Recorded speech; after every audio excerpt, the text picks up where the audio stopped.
So first off, today Nintendo announced an Indie World Showcase happening tomorrow, Wednesday, April 14th, at 12 noon my time, roughly 20 minutes focused on fresh and new indie games coming to the Nintendo Switch. I'll live stream the showcase tomorrow, so if you want to watch alongside with me, feel free to do so. Alright, what I want to talk about today is a potential leak that's been on my radar for a while now. Actually, ever since the last Nintendo Direct, all the way back in February, I've kept this one in the back of my mind. Or more specifically, in a folder on my computer. I almost talked about this possible leak many videos ago, but chose not to. Basically, the reason I chose not to highlight this one was because everything it correctly predicted was either already leaked elsewhere, or was something that seemed extremely likely and like everyone was already guessing at. Despite the shakiness of what it's claimed to have predicted, it hasn't gotten anything wrong yet, and it also claims a game series is coming to Super Smash Bros. That I'm extremely fond of, the Phantasy Star series. I'm a big fan of Phantasy Star and have been ever since I played it back on Sega Genesis in the early 90s, so I've been calling this one the Phantasy Star leak. Anyway, I've seen it suddenly get attention all of a sudden, and I'll explain why that is in a bit, but first let's go over the leak itself. The leak comes from 4chan and it was way back on January 23rd. It says, 2021 will have a bunch of anniversaries. No particular reveal order and some might be early 2022.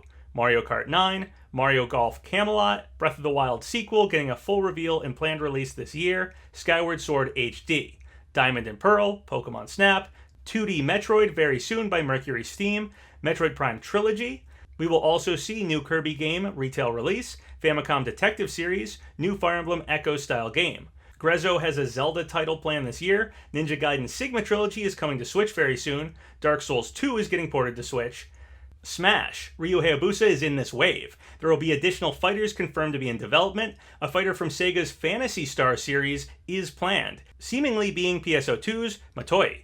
So many of those things did come true, but like I said, all the things it got right were either already leaked or highly speculated. Basically, I think a leak like this could have happened if someone simply did their homework and was up to date with what people were talking about in Nintendo leaks and speculation.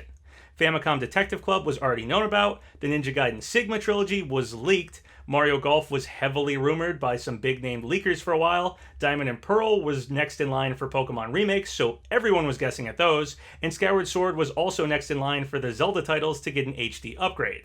This leak also happened before Pyra and Mythra, and doesn't mention them, though it doesn't claim to know all the Smash DLC either. But it did claim we'd get more Smash DLC beyond the second Fighter's Pass. And that seemed very unlikely after what Sakurai said in the Pyra and Mythra presentation.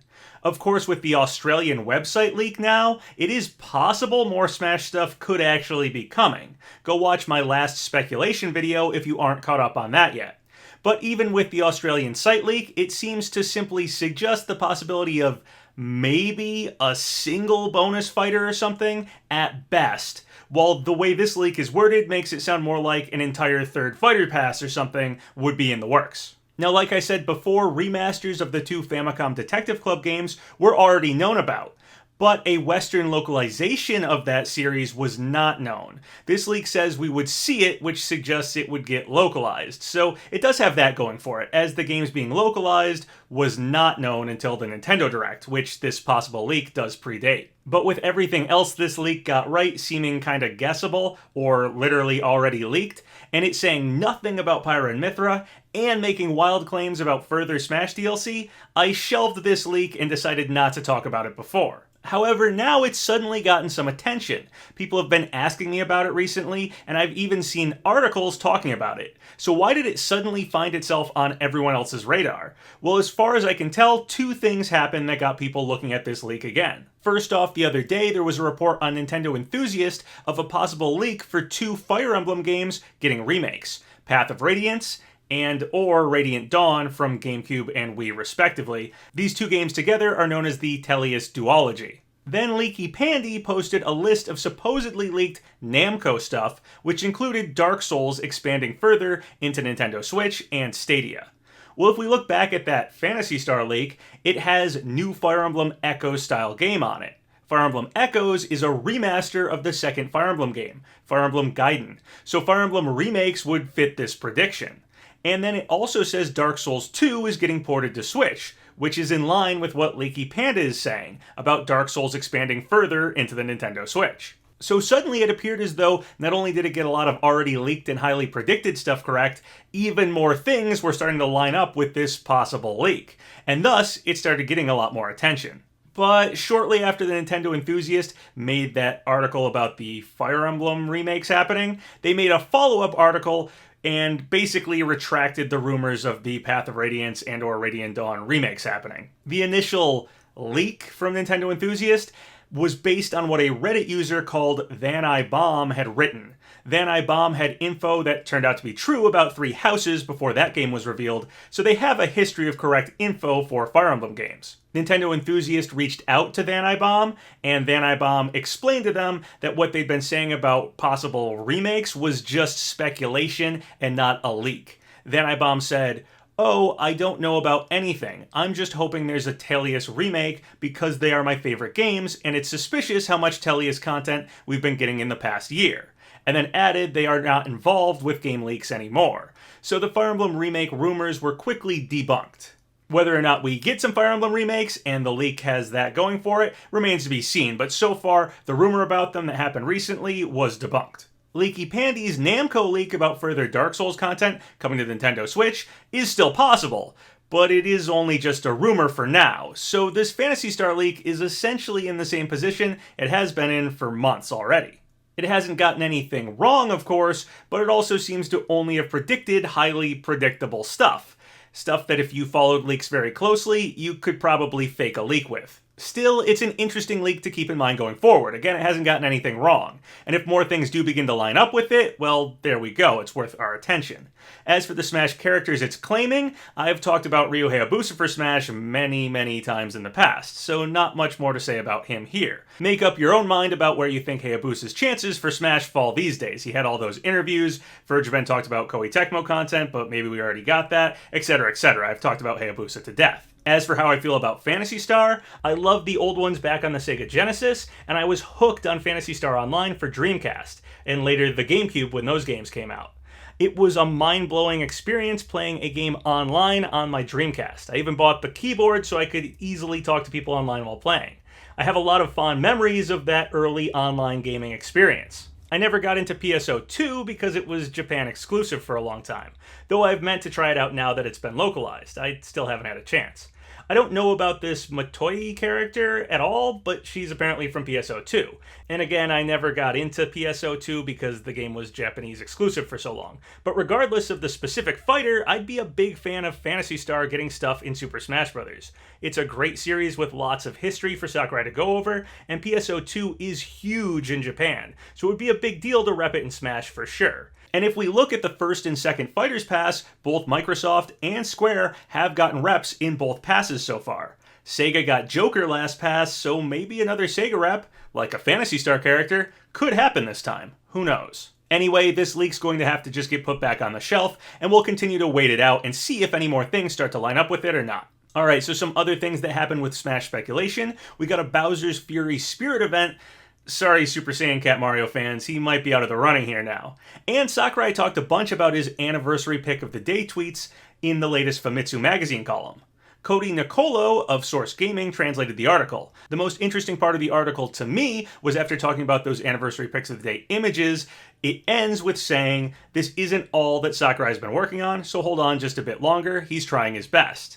By "this isn't all he's been working on," most likely that's referring to the pick of the day images not being all that he does, and that he's still working on the future characters and stages and stuff for the second Fighters Pass. But we'll have to wait a bit longer to see those. Also, a Smash fan on Twitter, Call Me Korora, wrote Nintendo about wanting Rayman in Smash, and actually received a letter back. The letter, of course, doesn't say one way or not if Rayman's going to become a playable fighter in Smash, but still cool to see a fan get a response like that. Alright, so the big news in gaming last week was E3 announced some more specifics about the event, and which companies would be attending. It's a free digital event, and is being attended by Nintendo, Xbox, Capcom, Konami, Ubisoft, Take-Two, Warner Bros., and Koch Media. And the event's taking place between June 12th and the 15th. So we now have confirmation Nintendo will be at E3, so it seems very likely a Smash reveal will probably happen there. Also, this could mean our next true Nintendo Direct might not happen until June to coincide with E3. If I had to guess, I'd say the next Smash Fighter, Challenger Pack 10, will likely be that E3 reveal. There are some noticeable absences from big companies like Sony, EA, Activision Blizzard, Sega, Bandai Namco, and Square Enix. So with a potential Smash Fighter reveal likely happening at E3, yet several companies that have highly anticipated fighters not attending the event this year, I've seen people wondering if this could count out characters from those companies that aren't going to be at E3. The most notable being Activision Blizzard not attending E3, which Activision Blizzard owns Crash Bandicoot, and he's a highly anticipated possible E3 Smash reveal character, as E3 reveals tend to be big, exciting characters, and Crash of course fits that bill. So with Activision Blizzard not attending E3, some people are thinking that Crash wouldn't be revealed there, and of course might not be in Smash at all, as this might be the last chance to get a character like Crash. I will say Smash is a Nintendo series, however, Namco is the studio that actually works on Smash, and Bandai Namco isn't attending E3. But I don't think that in any way means Smash stuff won't be there. I think a Smash reveal most certainly will be a part of E3. So with that in mind, I don't think characters from companies not attending E3 are completely off the table either. Though I can still see the argument that E3 might be a better venue to reveal a fighter from a company that is actually attending the event alongside Nintendo. So again, I don't think characters from companies not attending E3 are out of the running and can't be revealed there, but a character from a company that is attending could make more sense to time up the character to reveal at E3. Capcom, for instance, is a company that is attending E3, so it could be a good time to reveal a fighter from Capcom, when both Nintendo and Capcom are at the event together. Capcom got name-dropped by Sakurai during Pyra and Mithra's Sakurai Presents video.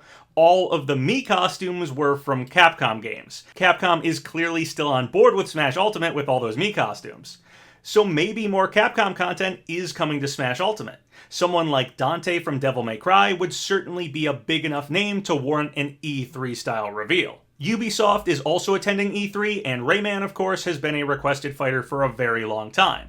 Konami seems a bit trickier to think up an E3 level character reveal that is for a character that actually seems likely, but they are also attending the event, so maybe a Konami character could happen.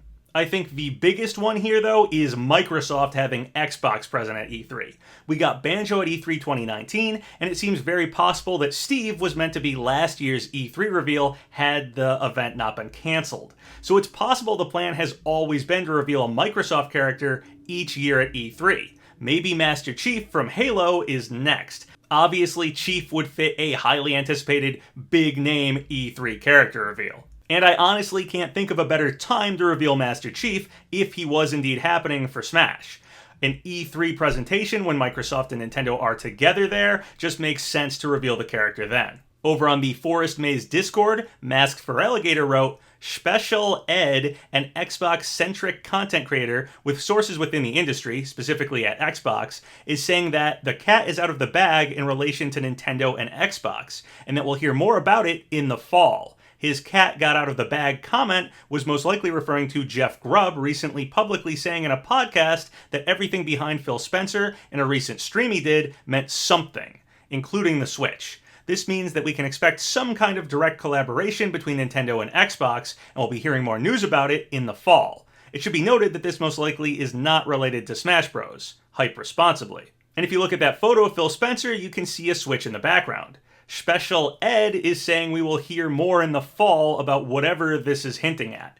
But knowing about any future collaborations between Xbox and Nintendo is a good sign for the chances of getting a further Microsoft character, someone like Master Chief, in Super Smash Bros. But whatever this is hinting at probably isn't that specifically. It's probably just some other Nintendo and Xbox collaboration happening in the fall. Finally, with Nintendo Switch getting updated to version 12.0.0 recently, some rather interesting things have been noticed in the update by Oatmeal Dome over on Twitter. Once again, Masked for Alligator summed it up over on my Discord. They wrote, the recent Switch update 12.0.0 contains data that allows the firmware of the dock to be changed. This is new for the system.